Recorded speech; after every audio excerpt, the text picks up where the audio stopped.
Գյուրջան Կասկադ, հասանելի բնակարաններ 65 ամիս մարման ժամկետով։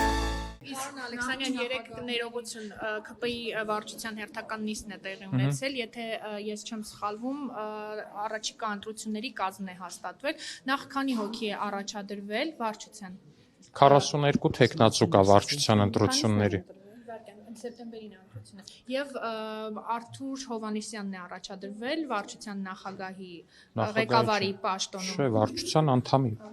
Նա գրառում էր առել։ Չկա, սխալ եք տեսել, անդամ։ Պարոն Ալեքսանդրյան, քանիսն են ընտրվելու 40-ից, Տեսեք, կազմված լինելու։ թե քանիսից է կազմված լինելու, դա որոշելու է համաժողովը, բայց վարչությունն է իրավազոր առաջարկ ներկայացնելու եւ մեր նախնական ընկալմամբ մենք կներկայացնենք 20 հոգանոց վարչություն ունենալու առաջարկ, որ մի քիչ այո, եւ մենք նաեւ կանանց քվոտա ենք սահմանելու առնվազն կանանց հակառակ սեռի, այսինքն 20-ից 5-ը պետք է լինեն հակառակ սեռի ներկայացուցիչ, առնվազն 5-ը։ Ինչու որոշեցիք այդպես, ավելի արդյունավետ էր,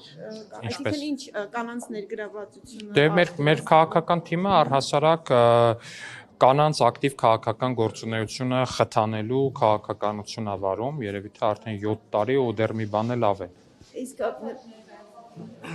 Հրապարակվել է տեխնացությունների վերջնական ցանկը։ Դրանից առաջին չի եղել, չեմ կարող ասել, նույնիսկ եղել է դեպքեր, որ ներկայացրել են փաստաթղթերը կիսատ ա եղել կամ բան, դրան հիմա չանդրադառնամ, sense տեխնիկական հարցեր են։ Երրորդ կողմ պետք է որ գան այդ կուսակցական ընտրությունները դիտարկեն, որ նախորդ անգամվա այդ Ինչ խայտառակ պատմություն։ Արսեն Թորոսյանը բացահայտեց։ Ինչ բացահայտեց։ Քրեաթերթիկները բերել։ Այ ժողովուրդ, լավ, ես եկեք բացատրեմ, թե նախ ինչ ա եղել անցած անգամ։ Հետո նոր մի հատ չէ բան ա հնչել եթերով, հիմա կներեք պիտի արձագանքեմ։ Անցած անգամ առաջին անգամն էր, որ ԿՊ-ն ունեցել է համաժողով, որտեղ քվեարկող պատվիրակների թիվը նախկին 200-ի կամ 300-ի փոխարեն եղել է 1000։ Այս փաստը հաշվի չառնելով, սակայն մեր հաշվարկի մեխանիզմը եղած եղել հետևյալը, որ 4 թե 5 համակարգիչ իրար կողք դրած ու մեր քվեաթերթիկներն էլ նենց են, որ միանգամից 15 հոգու ես ընտրում, այսինքն ու իրար կողք կանգնած մարդիկ այդ համակարգիչների դիմաց իրար թելադրել են այդ անունները։ Մեկը կողքին կներեք, մեկը կողքի ձայնն ա լսել, մեկը բան արել, մի քանի ձայնի ընդհանուր տարբերություն ա եղել, որը վերահաշվարկի ընթացքում, որովհետև այդ քվեաթերթիկները ոչ մի բան չեն եղել, ուղղակի համակարգիչ անցկացնելուց այդ քիպ տարածքում մարդիկ սխալ են լսել, ընդամենը դա է տեղի ունեցած է։ Ու քանի որ վերջի տեղերում շատ քիպ են դասավորված եղել ձայները, այնտեղ որոշակի փոփոխություններ են եղել, եթե չեմ սխալվում, իմ ձայներից էլ 2 թե 3 ձայն իմ ձայներից էլ է պակասել, բայց այդտեղ ինչ որ բան չեմ տեսնում, էլի ես կներեք։ Իսկ վարչության նախագահի մասով, այսինքն այստեղ շարունակել է պարոն Փաշինյանը ղեկավարել։ Շո, պետք է նախ ընտրություն լինի։ Կներեք, ի տարբերություն մյուս կուսակցությունների, օրինակ հանրապետականում գիտեք ոնց է ղեկավար մարմինը ընտրվում։ Մեր մոտ գնում են քվեաթերթիկով նշում ենք բան ենք անում, մարդիկ գալիս են քվեարկում են, հանրապետականում գնում են, բոլորը նստում են մի դահլիճում, Սերժ Սարգսյանը ասում է, այս կազմն է, ով է կողմ ու բոլորը ձեռ են բարձրացնում։ Այնտեղ տենց է այդ քվեարկությունը։ Մեր մոտ ինքը չի հավակնելու այդ վարչության ղեկավարի բանը։ Նախկինում Դե ժողով 18 թվի բան եք ասում, դրանից տվեց ու չկատարեց, այդ փուլում դա էլ է ասել պարոն Ալեքսանդրյան։ Ինձ չի թվում, որ նման բան ա եղել, Նարեկ ջան, բայց այնուամենայնիվ ձեր քաղաքական պարբերաբար հնչող արտահայտությունները ես ողջունում եմ ձեր ակտիվ քաղաքական դիրքորոշումը, թեև կխնդրեի, որ թեև դեռ հարց չկար։ Չասում եմ այն Դեռ հարց չկար, դուք դիտարկում եք անում ձեր գործընկերոջ ասացին։ Ժամանակահատվածը չհիշացնեմ, Որ ժամանակահատված։ որ բուր Նիկոլ Փաշինյանը մի շարք խոստումներ էր տալիս։ Ու հիմա երբ որ ասեմ, որ խոստումներն էր տալի, միակ բանը, որ ասելու եք, որ բան է, ասել Արցախը, Հայաստանը եւ վերջ։ Ճիշտ է, բա ինչ եք ասել։ Արդարադատության բարեփոխում։ Եվ չի եղել արդարադատության։ Չի լինում, չի կատարվում Թալանի վերադարձը։ Արագաչափեր կարմիր գծեր։ Արագաչափեր կարմիր գծերի մասով եղել է դիրքորոշման հստակ փոփոխություն։ Հոգատար հանրություն, երջանիկ անհավատ։ Եւ եղել են դրանք։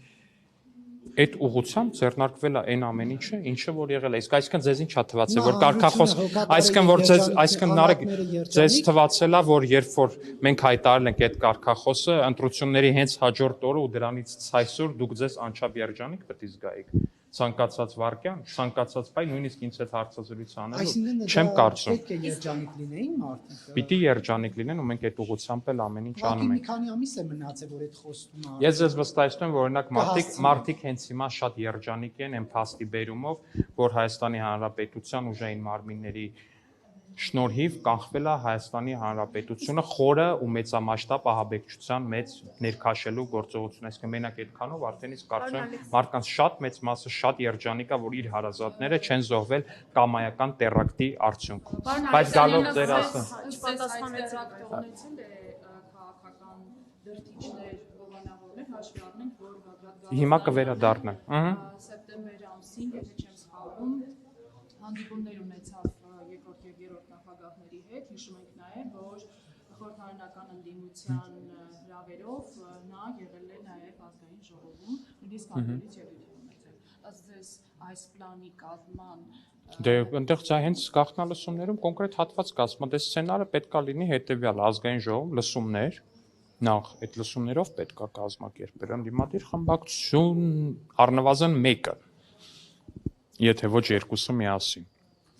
Անցագրեր պետքա գրվեին կոնկրետ մարդկանց, ով պետքա գրեր ընդդիմադիր խմբակցություններից առնվազն մեկը։ Ամբողջ ընթացքում ահաբեկչության մեջ մեղադրվող Գալստանյանի շարժման այդ ամբողջ ընթացքում նրա կողքին եղել են քոչարյանական падգամավորներ, կոնկրետ, ամբողջ, սկզբից մինչև վերջ։ Արդյոք դա քաղաքական որոշակի պատկանելիության ցուցիչ չի, իմ ընկալմամբ պատկանելիության ցուցիչ է։ Արդյոք հիմա ինչ որ մեկը կա, որ հավատում է, որ նա ուղղակի ինքնուրույն ասա որոշել, չի խորհրդակցել ոչ մեկի հետ, չի պատմել սրա մասին, ֆինանսավորում չի ստացել, չգիտեմ, այդ հարցին չեմ կարող պատասխան, թող իրավապահները պատասխանեն, բայց վերջերս քննչական կոմիտեի նախագահը նաև հայտարարություն տարածեց, հարցազրույցում իր նշեց, որ բանից պարզվում է հեղաշրջման բուռն սիրահար Միքայել Աչապահյանը նաև շատ մեծ սեր ունի ձեռագրության հետ ու օրագիր է պահում, ու որի մեջ նաև նշել է թե ով է Բագրատ Գալստանյանին այդ ամեն ինչի հորդորը եւ մնացած արել, այնպես որ կարծում եմ, այսինքն կարծում եմ, որ հետագայում այս թեմայով բացահայտումներ կլինեն, բայց այն որ երկրորդ ու երրորդ նախագահները անթաքույց կերպով աջակցել են այս տերորիստական խմբակին, դա փաստ է։ Իսկ ամենայն հայոց կաթողիկոսի գիտությամբ հետերի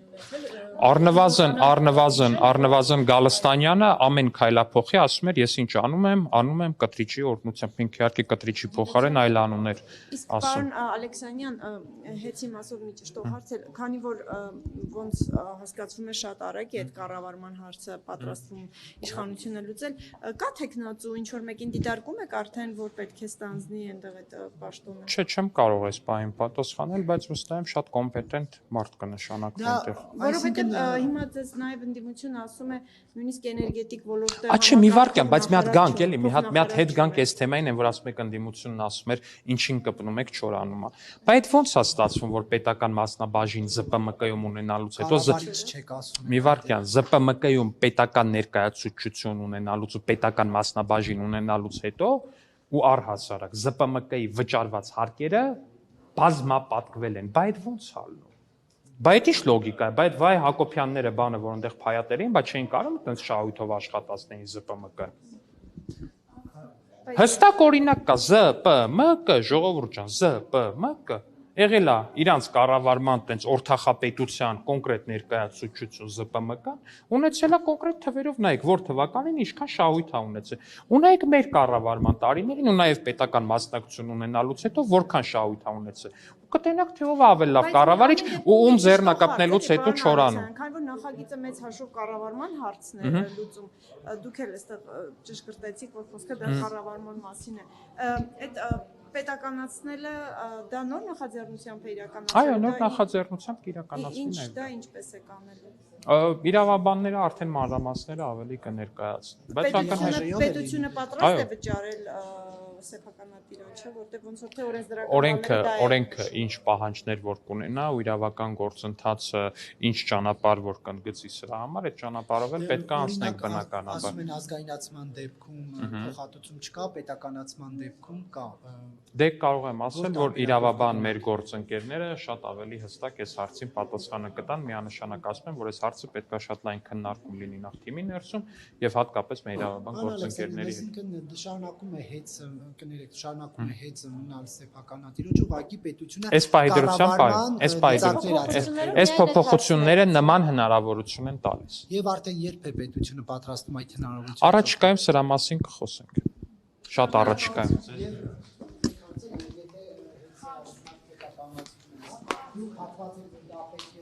Կառավարի թե օրինակ պետությունը հանձնի ինչ-որ օպերատորի։ Չեմ կարող ասել, այստեղ կարծիքները տարբեր են։ Իմ ընկալմամբ իհարկե ավելի լավ կլինի, որ լինի պետական սեփականություն, բայց լինի օպերատոր, ով կկառավարի դրան։ Բայց սա իմ ընկալումն է, էլի չեմ կարող սրա հետ կապված։ Բիոլոգիայի տարբերակն եք ասում։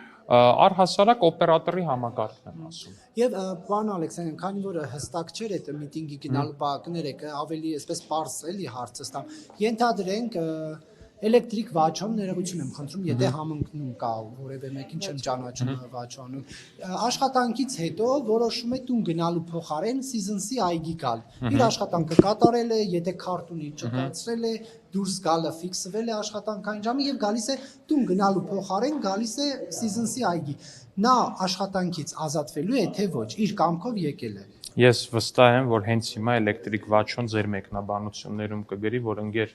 ինձ տենց բաների մեջ մի խառ։